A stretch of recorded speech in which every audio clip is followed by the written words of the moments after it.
One thing he does have, is money. And it's an interesting thing is that Donald Trump won't take him lightly because money does talk.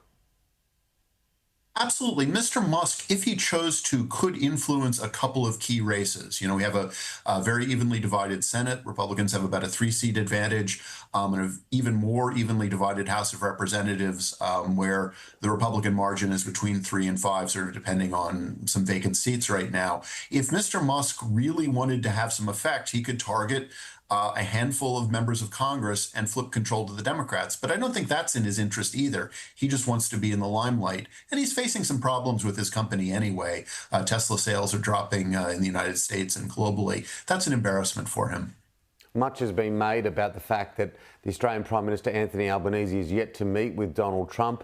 Our Foreign Minister was in the US, Penny Wong, this week, and one of the things that caught my eye was Marco Rubio actually apologised to the Foreign Minister and said, yeah, apologising for not catching up, the Prime Minister and the President not catching up with the G7 because Donald Trump went back. What do you make of this space?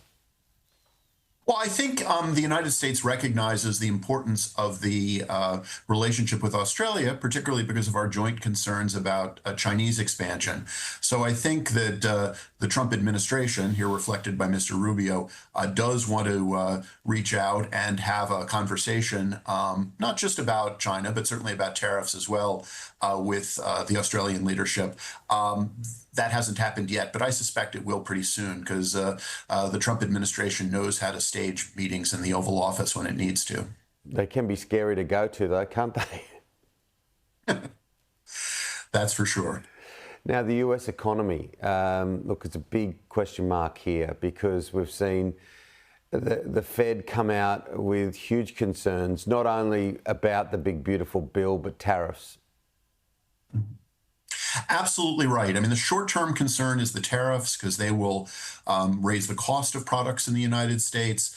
They won't bring in significant revenues, as President Trump has promised, and they're unpredictable. And that, you know, because of Mr. Trump, but also tariffs are a little bit unpredictable even without Mr. Trump. In the longer term, the Fed is, of course, concerned about the fact that the big, beautiful bill will increase the national debt by somewhere between $3 and $4 trillion. I mean, these are just figures that are hard to imagine. The Fed will have trouble borrowing that money when it needs to. So the Fed is being conservative. That's its job. It's not reducing interest rates, and that's increasingly annoying President Trump, who, as a business person, understands that reduced interest rates speed the economy along.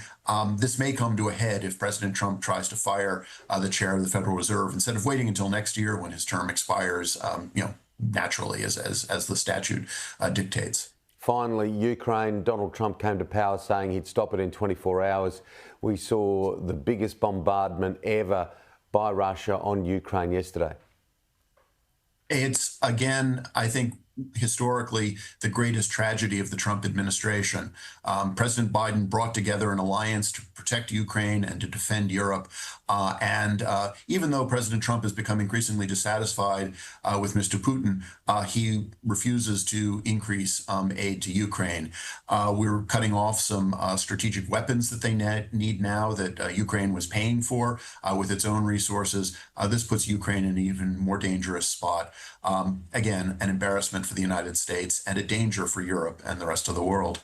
Lewis, good to chat. Let's do it again soon. Absolutely. Thank you very much.